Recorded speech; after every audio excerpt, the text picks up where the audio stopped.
The lion was no longer laughing. The last time the tortoise tricked him, the entire savannah had watched and laughed. Birds mocked him from the trees. Monkeys whispered his name with jokes. Even the wind seemed to carry his shame. But this time, the lion wanted revenge. Deep in the golden savannah, where the tall grasses swayed like waves under the hot African sun, the lion sat alone beneath a baobab tree. His massive paws dug into the dry earth. His golden eyes burned with anger. "I am the king," he growled. "How could I let that tiny tortoise make a fool of me?" He remembered everything. How the tortoise had spoken softly. How he had acted weak. How he had turned the lion's strength against him. And worst of all, how the animals had laughed. A hyena passed by, trying to hide a grin. That was the final insult. The lion stood up, his mane shaking like fire. "No more," he roared. "I will find that tortoise, and this time, there will be no tricks." Not far away, near a quiet stream surrounded by smooth stones, the tortoise moved slowly along the ground. Step by step. But his eyes were sharp. Very sharp. He had already heard the whispers. "The lion is angry. The lion is looking for you." The tortoise stopped and smiled faintly. He muttered. "So the king has not learned." He lifted his head slightly, listening to the wind. "I must be careful, but I must also be clever." Because the tortoise knew something the lion did not. Anger makes even the strongest animal weak. As the tortoise continued his slow journey, he met the wise old monkey swinging lazily from a tree branch. "Tortoise," the monkey called. "Where do you think you're going?" "Just taking a walk," the tortoise replied calmly. The monkey dropped down quickly. "You should hide," he whispered. "The lion is hunting you. He wants revenge." The tortoise tilted his head. "Revenge," he said softly. "Oh, then he is already defeated." The monkey frowned. "What do you mean?" The tortoise chuckled. "A lion who cannot control his anger cannot control anything." Then he continued walking. The monkey stared after him. "That tortoise," he muttered, "is either very wise or very foolish." By midday, the heat was heavy, and the air stood still. That was when it happened. The lion found him. There, in the open clearing. Small. Slow. Alone. The lion's lips curled into a dangerous smile. "So," he said, stepping forward, "we meet again." The tortoise stopped. Slowly, he turned his head. "Ah," he said. "The king." The lion growled. "Do not mock me." "I wouldn't dare," the tortoise replied. The lion circled him. "No tricks this time," he said. "No games. Today, you pay for what you did." The tortoise nodded gently. "That is fair." The lion paused. Fair. That was not the answer he expected. The tortoise sighed softly. "But before you kill me," he said, "I have one request." The lion narrowed his eyes. "You think I will grant you wishes?" The tortoise looked down. "I am only a small creature. I cannot run. I cannot fight. But at least, let me die with dignity." The lion hesitated. His pride stirred. After all, he was the king. "What do you want?" he asked.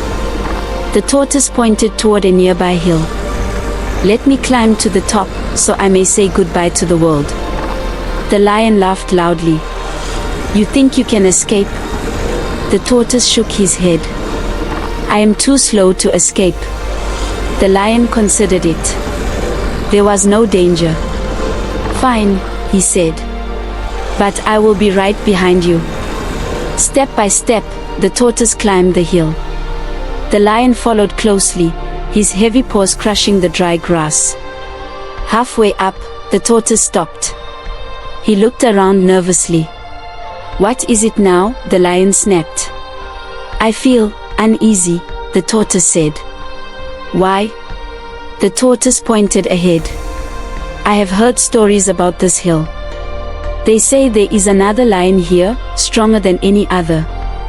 The lion froze. "Another lion? That is impossible," he growled. "I am the only king." The tortoise shrugged. "I hope you are right." At the top of the hill stood a strange, still pool of water, smooth as glass. The tortoise approached it slowly. "This is the place," he whispered. The lion stepped forward. "Where is this so-called lion?" The tortoise pointed at the water. "Look for yourself." The lion leaned in. And there it was. A lion stared back at him. Fierce. Proud. Unmoving. The lion snarled. The reflection snarled back. His anger exploded. "So, you challenge me," he roared. The tortoise stepped back quietly. "Be careful, Your Majesty, he looks very strong." That was all it took. With a thunderous roar, the lion leaped forward and plunged straight into the water. The water erupted, splashing, thrashing. The lion fought wildly, striking at the other lion. But the more he fought, the more the reflection fought back. He roared louder. He struck harder. Until finally, he slipped and fell completely into the pool. The tortoise watched silently. Then, slowly, he began to walk away. After a long struggle, the lion pulled himself out of the water. Soaked. Furious. Humiliated again. He looked around wildly. The tortoise was gone. "No," he roared. His voice echoed across the savannah. "Come back here." But the tortoise was already far away. But the story was not over. Because the lion was not done. Days passed. And this time, the lion changed his strategy. "I will not be fooled again," he said. "I will think. I will plan." He tracked the tortoise carefully. Quietly. Patiently.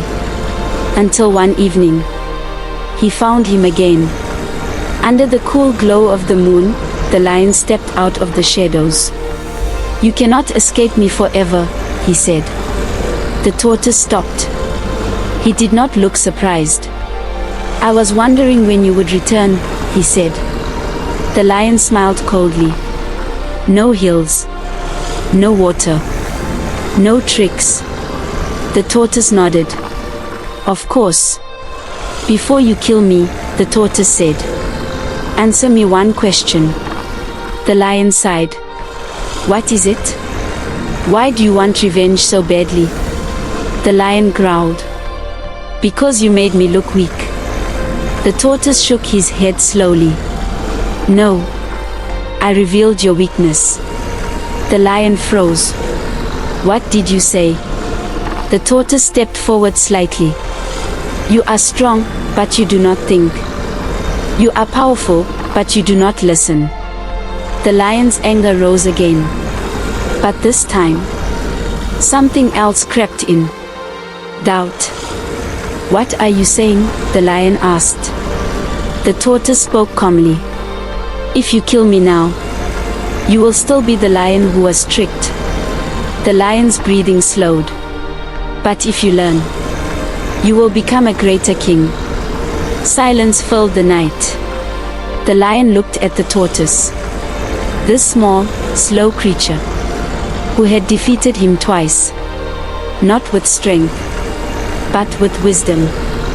Finally, the lion stepped back. "Go," he said. The tortoise bowed slightly. A wise choice. As the sun rose over the savannah, the animals whispered again. But this time, it was different. The lion was still king. But now, he was wiser. And the tortoise? He simply walked on.